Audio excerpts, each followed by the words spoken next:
Buen día, hermanos, que el Señor los bendiga. En esta mañana tengo el privilegio de poder predicar la palabra del Señor. Y en la segunda reunión no voy a volver a hacerlo yo, sino que va a estar mi esposa Luciana. Hoy nos dijeron que el pastor nos dijo que prediquemos alguno de los dos y dijimos, bueno, prediquemos en una uno y en la otra otro, para dividirnos un poco las tareas. Así que bueno, los invito, hermanos, a que abramos hoy las Biblias en el libro de Segunda de Reyes, capítulo 5. Capítulo 5 y versículo 9. Vamos a empezar ahí. Segunda de Reyes 5, versículo 9.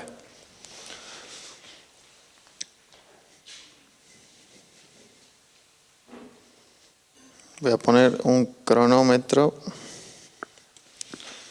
para saber. ¿Lo tenemos? Amén. Estamos en Segunda de Reyes, entonces, capítulo 5, versículo 9. Y dice así: Y vino Naamán con sus caballos y con su carro, y se paró a las puertas de la casa de Eliseo. Entonces Eliseo le envió un mensajero diciendo: Ve y lávate 7 veces en el Jordán, y tu carne se te restaurará y serás limpio. Y Naamán se fue enojado diciendo: He aquí yo decía para mí, saldrá él luego, y estando de pie, invocará el nombre de Jehová, su Dios, y alzará su mano, y tocará el lugar, y sanará la lepra. Abana y Farfar, ríos de Damasco, ¿no son mejores que todas las aguas de Israel? Si me lavare en ellos, ¿no seré también limpio? Y se volvió y se fue enojado. Mas sus criados se acercaron y le hablaron diciendo: Padre mío, si el profeta te mandara alguna cosa, ¿no la harías? ¿Cuánto más diciéndote, lávate y serás limpio? Él entonces descendió y se zambulló 7 veces en el Jordán, conforme a la palabra del varón de Dios, y su carne se volvió como la carne de un niño, y quedó limpio. Vamos a orar. Señor, te damos gracias, Padre, en esta mañana, por tu palabra, por todo lo que podemos aprender de ella cada día. Te pido que bendigas lo que vamos a compartir hoy. Bendiga, Señor, esta historia, que pueda ser de provecho para nuestras vidas, Señor, que podamos tomar algo que pueda ser práctico, que podamos utilizarlo, Señor, en nuestra vida. En el nombre de Jesús te lo pido. Amén. Bueno, leímos entonces la historia, les cuento un poco. Esta historia, los dos protagonistas principales son Naamán, ¿sí?, y Eliseo. Uno de los chicos que estaba con la bandera, creo que se llama Eliseo, ¿no? Allá está, mira. Y Eliseo fue un hombre tremendo en la Biblia. Es impresionante todas las cosas que él pudo hacer en el nombre de Jehová. Y en este caso, les cuento un poco, ya les dije sobre Eliseo, y Naamán, les cuento, era un general sirio, ¿sí?, de batalla, muy tenido en valor, muy puesto en alto por su gente, porque era muy bueno en las batallas, muy valiente, pero tenía un solo problema, y ese problema era que tenía lepra, ¿no? Esa enfermedad tan fea, tan complicada de esa época. Y otra particularidad es que él no era del pueblo de Israel, ¿no? Él era, como sí lo era Eliseo, era del pueblo de Israel, pero Naamán era sirio, sí, era de otro pueblo. Y era muy valorado, pero tenía este problema, que era leproso. Entonces, obviamente él, como cualquier otro leproso, me imagino, de la época, ¿qué más quería que sanarse, no? Porque me imagino el sufrimiento que debe haber tenido las personas que tenían esa enfermedad en esa época. Y entonces resulta que uno de sus criados le dice a Naamán que vaya a verlo a Eliseo, profeta, varón de Dios. Y entonces llegamos a lo que empezamos a leer en el versículo 9, que dice que vino Naamán con sus caballos y con su carro a las puertas de la casa de Eliseo. Vino obviamente con la intención de que lo sane. Y entonces dice que Eliseo ni siquiera, en el versículo 10, entonces Eliseo le envió un mensajero diciendo: ve y lávate 7 veces en el Jordán y tu carne se te restaurará y serás limpio. No sé si se dan cuenta acá que él fue a buscarlo a Eliseo a la puerta de su casa y Eliseo no salió. No es que Eliseo salió, lo recibió y le dijo: tenés que ir al Jordán y lavarte. Ni siquiera lo vio, ¿no? Ni siquiera lo recibió. Él le mandó un mensajero que le diga: dice el profeta que tenés que hacer esto. Imagínense a Naamán habiendo viajado, llegando a la puerta de la casa y que Eliseo ni siquiera lo salió a recibir, ¿no?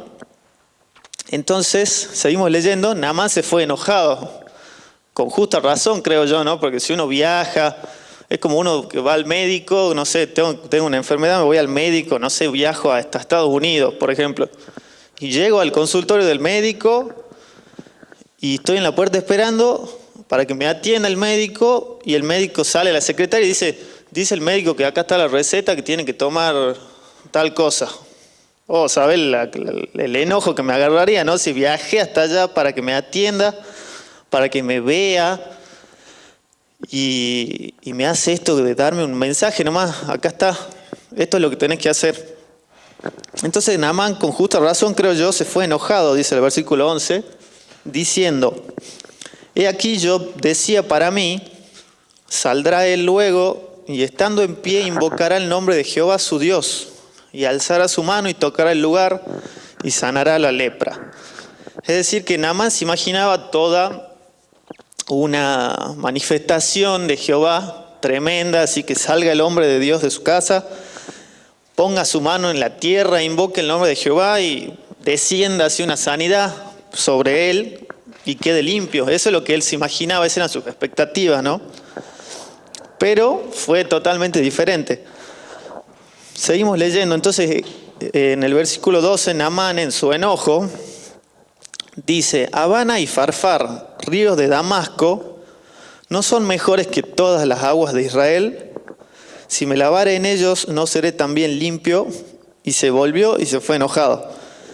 Entonces ya Naamán dijo, como que empezó a dudar, empezó a querer buscar otra forma. Yo creo que él enojado, como pasó esto que él no lo recibió, le dio un mensaje, él como que enojado, no tenía muchas ganas de cumplir ese mensaje, ¿no? Él quería hacer otra cosa, como que perdió un poco la esperanza y la fe. Entonces pregunta: ¿estos 2 ríos no son más lindos, no son mejores, no son más limpios, más grandes que el río Jordán? ¿No puedo lavar en esos ríos y ya soy sano? Y él se hacía todas estas preguntas, ¿no? Enojado. Y el verso 13 dice: mas sus criados se le acercaron y le hablaron diciendo: Padre mío, si el profeta te mandara alguna gran cosa, ¿no la harías? ¿Cuánto más diciéndote, lávate y serás limpio? Es como que sigamos pensando en el ejemplo del médico, de que uno se va lejos. Imagínense uno, va y el médico le sale con la secretaria con la receta nomás. Y uno enojado dice: no sé ni para qué vine, el médico podría haber ido a cualquier médico, quizá en Salta, no sé, y hubiera sido lo mismo. Y ahí me imagino cuando dice que los criados le dijeron que por qué no le hacía caso. Me imagino, no sé, a la familia de la persona que fue hasta allá, tremendo viaje, lo que sale, por ejemplo, ir hasta un médico en otro país y te dice: hacé lo que te dijo el médico, seguí la receta, seguí eso que dice el médico, si por algo lo vinimos a ver a este médico, ¿no? Porque se supone que es un médico de renombre, ¿sí? Es algo parecido a lo que pasó acá. Y entonces dice que Naamán finalmente en el verso 14 hizo caso. Descendió y se zambulló 7 veces en el Jordán, conforme a la palabra del varón de Dios, y su carne se volvió como la de un niño. ¿Cómo es la piel de los niños? Suave, perfecta, no tiene como es niño todavía no le salieron los granitos, no tiene cicatrices, no son manos trabajadoras que ya han trabajado años. Entonces la piel de un niño es perfecta, es suave. Y dice la palabra que la carne de Naamán quedó de esta forma, como la de un niño, y quedó limpio y sano de esa lepra. Entonces, ¿qué sucede cuando Dios quiere hacer algo en nosotros, en nuestra vida? Pero eso que Él quiere hacer no es o no ocurre de la manera que nosotros nos gustaría que ocurra, ¿no? Acá Naamán quería que las cosas ocurran de una manera y el plan de Dios era diferente. Y entonces cuando nosotros queremos que Dios haga algo en nuestra vida y quizás Dios empieza a trabajar y como no va sucediendo conforme a nuestras expectativas, por ahí lo dejamos, ¿no? Lo abandonamos, dejamos de orar o nos quedamos en el camino. Y entonces una gran parte de esos casos, lo que Dios tenía planeado para la vida de cada uno, no llega a suceder nunca, ¿no? Y es muy triste que lo que Dios tiene preparado, lo que Dios quiere hacer en la vida de cada uno, no llegue a suceder.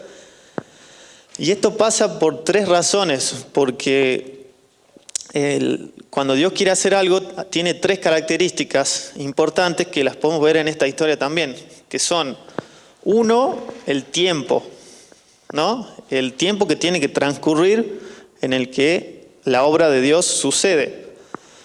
Número 2, la forma en que sucede, la manera en que suceden las cosas, en que se desarrolla el plan de Dios, la forma. Y número 3, la dificultad, ¿no? Porque siempre hay una dificultad. Nunca el plan de Dios va a ser así, ir a abrir la puerta y ya está listo, ¿no? Sino que siempre tiene un grado de dificultad. Y también hay un dicho que dice que las cosas buenas cuestan, ¿no? Cuestan conseguirlas. Y entonces el plan de Dios tiene un tiempo, una forma de ocurrir, y esa forma de ocurrir trae consigo la dificultad del caso. Y entonces vamos a ver uno por uno. El tiempo. Las cosas no ocurren cuando nosotros queremos que ocurran. O no suceden o no tienen el resultado que tendrían que haber tenido, ¿sí? En nuestra expectativa, ¿no? Y entonces muchas veces sucede que intentamos forzar los resultados, ¿no? Tratamos de forzar lo que nosotros creemos que es de Dios para nuestra vida. Esto me hace acordar mucho a mi esposa Luciana, ¿no? Que bueno, ustedes nos ven juntos, felices, contentos, ¿no? Pero no siempre fue así, ¿no? Yo creo que, bueno, les cuento rápido, a mí me gustaba, desde que ella me gustaba, hasta que yo pude ponerme de novio, salir con ella un par de veces y ponernos de novio, pasaron 3 años, creo, más o menos. Y es bastante, ¿no? Porque... Y yo, ahora que estoy casado con ella ya, pienso, y cómo yo quería forzar, y yo digo, que ahora que estamos tan bien, qué lindo hubiera sido poder ponernos de novio antes. Pero después pienso y digo, no, después pienso así, ya con el diario del lunes, obviamente, y digo, no, gracias a Dios no nos pusimos de novio antes, ¿no? O las cosas no sucedieron antes de tiempo porque ella tenía muchos viajes planificados, vivir en otras ciudades y me imagino de feo que habría sido, porque es feo, ¿no? Imagínense estar de novio a la distancia, debe ser bastante feo, ¿no? Yo con ella solo estuve así como a distancia por 3 meses que ella estaba viviendo en Buenos Aires, pero fueron 3 meses nada más. Y entonces yo pensaba, a mí me hubiera gustado que las cosas ocurran en cierto momento, pero gracias al Señor las cosas ocurrieron cuando tenían que ocurrir, ¿sí? Y ella no dejó que ocurran antes, ¿sí? Porque fue ella, porque si era por mí, a mí me hubiera gustado, pero ella estaba más, creo que es más centrada y más en la voluntad del Señor. Entonces, gracias a eso, las cosas ocurrieron en el momento que tenían que ocurrir. Y entonces acá Naamán esperaba el resultado inmediato. Él quería ir, que salga el profeta y lo sane. Invoque el nombre de Jehová, todo lo que él habrá escuchado que hacía el profeta. Y quería que suceda rápido y que la enfermedad se le fuera. Y no fue así, ¿no? Entonces eso generó un enojo. ¿Y cuántas veces nos enojamos con el tiempo de Dios, no?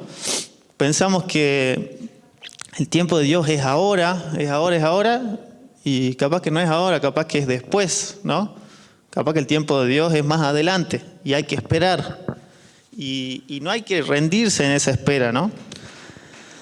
Algo muy lindo que escucho siempre es que el Señor falleció, murió crucificado un viernes y no resucitó al otro día, ¿no? Tuvo que pasar todo el sábado y ese sábado fue una incertidumbre tremenda, me imagino, ¿no? Porque el Señor estaba muerto y el Mesías, el Hijo de Dios, estaba muerto. Y era sábado y me imagino los discípulos y la gente que seguía al Señor, ¿qué hacemos ahora? Y todo ese sábado pasó y debe haber sido un día de incertidumbre y ese es un periodo de incertidumbre que tiene que suceder. Pero a pesar de ese sábado que no ocurrió nada, porque el Señor podría haber muerto un viernes y resucitado un sábado, tranquilamente. Pero por algo murió un viernes crucificado, tuvo que pasar todo el sábado en silencio, ¿sí? No pasó nada, ¿sí? Desesperación, me imagino que debe haber ocurrido en alguno en ese sábado. Pero el domingo el Señor se levantó, ¿no? Después, ya dijimos, hablamos del tiempo, ahora hablemos de la forma. La forma en la que Naamán quería que ocurrieran las cosas era, como dijimos recién, de forma inmediata, que el profeta salga y lo sane en la puerta de su casa. Pero, ¿qué le dijo el profeta? Tenés que ir y zambullirte 7 veces en el río Jordán. No hay otra forma, ¿no? Esa es la receta que le dio. Y Naamán, en su enojo, porque el tiempo no había sido el que él esperaba, el que él quería, ya empezó a dudar de la forma, ¿no? Empezó a decir, no, bueno, ya como que la forma la empezó a tratar de manipular. Y empezó a buscar otros ríos para ir a meterse. Me imagino que él debe haber dicho, bueno, voy a ir a otro río y me voy a meter una sola vez. ¿Por qué me tengo que meter 7 veces? Voy, me meto una y ya me imagino que voy a estar limpio. Y entonces empezamos a buscar, cuando la voluntad de Dios para nuestra vida se retrasa, ¿sí? Por decirlo de una manera, porque nosotros pensamos que se retrasa, pero en realidad no es así, sino que sigue su tiempo que tiene que pasar. Empezamos a buscar atajos o formas de llegar que por ahí nos convienen más a nosotros, ¿sí? Porque me imagino que Naamán capaz que no le gustaba el río Jordán porque él no era de la zona, ¿no? Entonces quería irse a otro río, quería meterse en otro lado una sola vez, le parecían más lindos otros ríos. Y entonces ahí viene la dificultad de lo que él tenía que hacer, ¿sí? La idea de tener que trasladarse, porque él ya me imagino viajó hasta la casa de Eliseo y ahora tenía que volver a viajar, no es que ya se podía volver a su casa, tenía que viajar, trasladarse hasta el Jordán y no solamente entrar y listo, sino que tenía que entrar, salir, 7 veces, ¿no? Y esa era la dificultad de este caso, ¿no? La dificultad para que lo que Dios quería hacer suceda. Y entonces, ¿qué es lo que sucede cuando nosotros queremos empezar a amoldar, ¿no? la voluntad de Dios? Porque la voluntad de Dios es una en la vida de cada uno. ¿Y qué pasa cuando nosotros queremos empezar a acomodarla, ¿no? A correrla para un poquito para acá, un poquito para allá? Queremos ir acomodando a nuestro camino. o a nuestra expectativa. ¿Y qué pasa cuando nosotros tratamos de empezar a hacer eso? ¿Sí? Nos puede pasar que muchas veces no es que estamos acomodando la voluntad de Dios, sino que muchas veces lo que nosotros pensamos que es la voluntad de Dios está allá, y lo que nosotros pensamos que es la voluntad de Dios está para allá. Estamos yendo para cualquier lado. Entonces nos puede pasar que a veces pensamos que Dios quiere algo para nosotros, tiene algo preparado, ¿sí? Y en realidad no es así. Quizás es un ministerio, quizás es un viaje, quizás es una persona para casarnos, quizás es lograr estudiar algo, tener cierto trabajo, lograr ciertas cosas. Quizás eso es lo que nosotros pensamos que es la voluntad de Dios para nosotros. Y en realidad no es así, quizás la voluntad de Dios está para otro lado. Pero eso no lo sabemos, ¿no? Porque cuando uno va sobre la marcha no sabe cuál es la voluntad de Dios. Y entonces, ¿cómo podemos tener algunos indicios de la voluntad de Dios para poder intentar seguirla? ¿Cómo hacemos para darnos cuenta? Obviamente, el orar al Señor es la forma más, es la confiable, ¿no? Es la forma más confiable de buscar la voluntad de Él. Y ahora vamos a leer en esta misma historia, un poco más adelante, vamos a leer rápidamente desde el verso 15. Ya Naamán quedó sano, ¿no? Eso leímos hasta ahí en el 14. Y vamos a leer.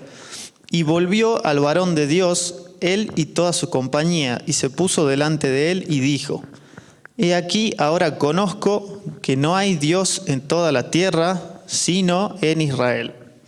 Te ruego que recibas algún presente de tu siervo. Y les cuento rápidamente. Entonces, Naamán se sana en el río Jordán después de zambullirse las 7 veces y vuelve a verlo a Eliseo, me imagino todo contento ya porque se sanó con lo que el varón de Dios le había dicho que haga.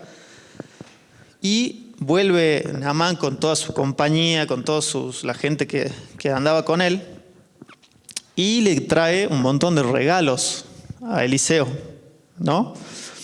Y viene y dice: ahora ya me di cuenta que no hay Dios en toda la tierra, el Dios es el de Israel, ¿sí? Y entonces vuelve con toda su compañía y un montón de regalos para Eliseo. Y entonces vamos a leer en el verso 16, ¿sí? Dice: mas él dijo, ¿sí? Eliseo le contestó, cuando él vino con todos los regalos, le contesta: vive Jehová, en cuya presencia estoy, que no lo aceptaré. Y le instaba que aceptara alguna cosa, pero él no quiso. Entonces, ¿qué hizo Eliseo? ¿Le aceptó los regalos? No le aceptó los regalos, ¿sí? Le dijo: Jehová está presente acá y te digo que yo no te voy a aceptar nada. Sí, pero Naamán le insistía para que acepte, dice la palabra, pero Eliseo no quiso, se puso firme. Y entonces Naamán se retira, ¿sí? Se retira y vuelve, emprende viaje hacia su tierra para volver, ¿sí? Entonces vamos a leer el verso 19. Dice: y él le dijo: ve en paz. Se fue Naamán, ¿sí? Pues, y caminó como media legua de tierra. Entonces, Giezi, ahí entra un personaje nuevo en la historia, ¿sí? Giezi, criado de Eliseo, el varón de Dios, dijo entre sí: he aquí mi señor estorbó a este sirio Naamán, no tomando de su mano las cosas que había traído. Vive Jehová que correré yo tras él y tomaré de él alguna cosa. Atrevido, ¿no? El ayudante. Porque este Giezi era como el pollo de Eliseo, ¿no? Era como el criado, era como un sirviente de Eliseo, ¿sí? Uno que lo ayudaba. Y vivía con él bajo la mano de Eliseo, ¿sí? Eliseo me imagino que le daba para comer, lo educaba quizá un poco. Y acá Giezi se toma unas atribuciones tremendas, ¿no? Porque eran los regalos para Eliseo y Eliseo no los acepta. Por algo no los acepta, ¿sí? No sabemos por qué, pero no los acepta. Y él dice, vive Jehová, dice encima, ¿no? El atrevido dice, vive Jehová, que yo voy a ir y voy a buscar los regalos. Y totalmente en contra de lo que la voluntad de Dios, me imagino, porque dice Eliseo, dice, a ver, en el 16, vive Jehová en cuya presencia estoy, que no lo aceptaré. O sea, Eliseo en su fuerte conexión con Dios sabía que no tenía que aceptar ese regalo, ¿no? Entonces ahí hay un indicio de cómo podemos saber un poco cuál es la voluntad de Dios. Y es cómo. Estando en conexión con Dios, ¿sí? Entonces, acá Eliseo estaba en conexión con Dios, ¿sí? Y Giezi evidentemente no. Y entonces vamos a seguir leyendo el verso 21. Y siguió Giezi a Naamán, y cuando vio Naamán que venía corriendo tras él, se bajó del carro para recibirle y dijo, ¿va todo bien? Y él le dijo, bien. Mi señor me envía a decirte, he aquí vinieron a mí en esta hora del monte de Efraín 2 jóvenes de los hijos de los profetas. Te ruego que les des 1 talento de plata y 2 vestidos nuevos. Dijo Naamán, te ruego que tomes 2 talentos, no 1, ¿sí? Giezi fue y le pidió 1. Y él le dijo, no, toma 2. Y le insistió y ató 2 talentos de plata en 2 bolsas y 2 vestidos nuevos. Y los puso todo a cuestas a 2 de sus criados para que los llevasen delante de él. Y así que llegó a un lugar secreto, verso 24, él lo tomó de la mano de ellos y lo guardó en la casa. Luego mandó a los hombres que se fuesen. Entonces, ¿qué hizo Giezi, ayudante, criado de Eliseo? Persiguió el carro de Naamán, que ya estaba volviendo, y ¿qué hizo? Le mintió, ¿no? Mintió y le dijo, acaban de venir, dice Eliseo, ¿sí? Dice el varón de Dios, que acaban de llegar un par de invitados, ¿sí? Hijos de los profetas vinieron a nuestra casa. Y entonces necesitamos un par de los regalos, necesitamos 1 talento de plata y 2 vestidos. Y entonces dice que Naamán, obviamente súper agradecido por lo que había hecho el varón de Dios, le dice, toma 2 talentos y 2 vestidos.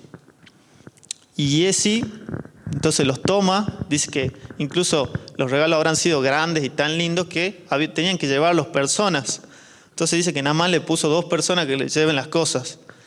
Llegaron, dice que se fueron a un lugar secreto y ahí Giezi le dijo, bueno, descarguen muchachos acá las cosas, muchas gracias por todo, Eliseo les agradece mucho la ofrenda que acaban de hacer, ¿no? Entonces, bueno, entonces dice que lo dejó ahí, en ese lugar secreto, guardó en la casa las cosas y le dijo a los hombres que se fueran. Obviamente Eliseo ni enterado de todo esto. Entonces vamos a ver en el verso 25. Y él entró, Giezi entró, y se puso delante de su señor. ¿Quién era su señor? Eliseo. Y Eliseo le dijo, ¿de dónde vienes, Giezi? Y él le dijo, tu siervo no ha ido a ninguna parte. Otra vez, ¿qué hizo? Mintió. ¿Sí? Le preguntó, ¿a dónde anduviste, Giezi, que no te veo hace un rato? No, estaba ahí en el jardín, estaba acá no me fui a ningún lado, ¿sí? Entonces vuelve a mentirle. Y en el verso 26 dice, él entonces dijo, ahora está hablando Eliseo, le dice, ¿no estaba también allí mi corazón cuando el hombre volvió de su carro a recibirte? Es tiempo de tomar plata y de tomar vestidos, olivares y viñas, ovejas, bueyes, siervos y siervas. Entonces, Eliseo, al ser un profeta, ¿no? Y estar en esa conexión constante con Dios, obviamente que se dio cuenta de lo que había hecho Giezi, ¿no? Así como el Señor le dio tantas cosas, le habló tantas cosas, seguramente le habló y le dijo, que le mostró qué era lo que había hecho su criado.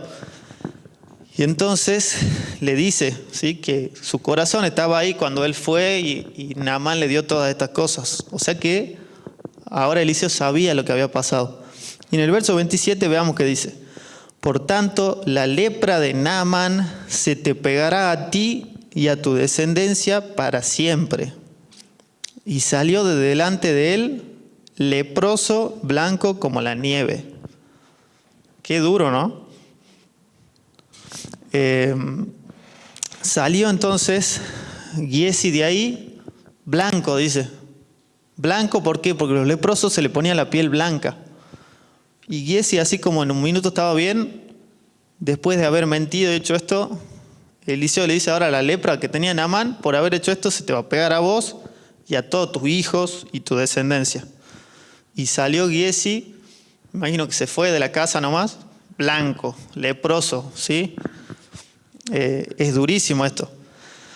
Y entonces, para ir cerrando, acá el ayudante del profeta quiso algo que no le correspondía, ¿sí? Según la voluntad de Dios. Y al tomarlo por su propia voluntad, ¿qué pasó? Se buscó un mal, un problema, ¿sí? Cuando nosotros buscamos algo que no es propio de la voluntad de Dios, nos estamos buscando un problema. Y este resultado, ¿sí? Por ahí esto pasa cuando nosotros hicimos algo y terminó resultando en algo feo, en un problema, es un signo claro de que no era la voluntad del Señor para nuestras vidas, porque el Señor tiene pensamientos de ¿qué? De bien para nosotros. Entonces, esa es una forma de darnos cuenta que esto no es la voluntad de Dios, cuando lo único que genera es problemas. Y otro signo, para ir terminando, es que Giesi le mintió al profeta. Y ese es otro síntoma importante. Si nosotros tenemos que ocultar lo que estamos haciendo, es muy probable que eso que estemos haciendo no sea parte de lo que el Señor quiere para nuestra vida, no sea parte de la voluntad de Él, ¿no? Si nosotros estamos ocultando algo a nuestra familia, a nuestros padres, no queremos decirle, ¿sí?, lo que hacemos o lo que planeamos o las cosas que tenemos en nuestra cabeza, es porque es probable que no sea parte de la voluntad de Dios, ¿sí? Porque esto de mentir, de lo que hizo el ayudante de irse y después decir no me fui a ningún lado, ocultar, es un signo de esto, de que no estamos en la voluntad de Dios. Eso que estamos ocultando no es parte de la voluntad de Dios. Entonces, como les dije, tenemos que orar, ¿sí?, para estar alineados y en conexión con el Señor como lo estaba Eliseo y saber cuál es su voluntad, ¿no? Y nos pongamos de pie y vamos a orar para que el Señor nos ayude a determinar cuál es el tiempo que Él quiere para las cosas, la forma o la manera en la que Él quiere que sucedan las cosas y la dificultad que eso trae, ¿sí? Y que podamos hacerle frente a esa dificultad y lograr eso que el Señor quiere, ¿sí? Ese ministerio que uno quiere, ¿sí? Lograr tener ese trabajo, poder formar esa familia que uno quiere formar. Entonces, lo más clave de esto es que tenemos que orar, no tenemos que mentir y ocultar, ¿sí?, los planes, porque si son planes de Dios, son planes buenos y no hay por qué ocultarlos. Y si quizás estamos en medio de un problema porque hemos tomado una mala decisión, que ahora sabemos que es mala porque trajo problemas y nada más, tratemos de orar al Señor para poder quizá dejar eso atrás, ¿sí? Cerrar ese capítulo e intentar volver a su voluntad. Sí, oremos. Señor, te damos gracias, Padre, por este día. Te damos gracias porque estás ahí, Señor, para nosotros. Estás ahí para darnos tu amor, para darnos tu perdón, Señor, si te hemos fallado, si hemos estado fuera de tu voluntad, Señor. Gracias porque tú nos perdonas y podemos reencauzar nuestro camino. Gracias, Señor, porque has sido fiel en mi vida, Señor, cuando quise desviarme de tu voluntad. De alguna u otra manera lograste que pueda volver. Te pido, Señor, que podamos cada día buscarte, buscar esa conexión, Señor, contigo, y que sea tu voluntad nuestra meta. Que el propósito que vos tenés preparado, Señor, para nuestra vida sea nuestra meta. Porque en este mundo, en esta vida, tenemos una carrera para correr, y cuando logremos esa meta, Señor, vamos a poder estar listos para que nos recibas, Señor, en el cielo. Queremos que tu palabra se haga viva en nosotros, que tu voluntad sea nuestra voluntad, Señor, sea la que nosotros hagamos. Queremos obedecerte, queremos darte nuestra alabanza. Te damos gracias, Señor. Te pido que bendigas a cada familia que está hoy acá, que ayudes, Señor, a cada papá, a cada mamá con la crianza de sus hijos, que ellos puedan, Señor, enseñarles a seguir tu voluntad, enseñarles a tomar tu palabra y atarlas a sus vidas. Como decía tu palabra, átalas a tu cuello, para que puedan tener presente tu palabra, Señor, en cada cosa que hagan, en cada decisión que tomen, Señor. En el nombre de Jesús te lo pido. Bendice, Señor, a los pastores de la iglesia. Te pedimos que estés con ellos, acompañándolos, bendiciéndolos. Te damos gracias, Señor, por ellos. Bendice, Señor, a cada uno de los jóvenes, Señor, que hay en la iglesia. Bendice sus vidas en esta época de tantas decisiones, Señor. Que ellos puedan tomar las mejores decisiones, Señor. Te pido que ellos puedan sentir tu perdón, Señor, si han cometido errores, y que puedan sentir tu amor para volver a tu voluntad, Señor.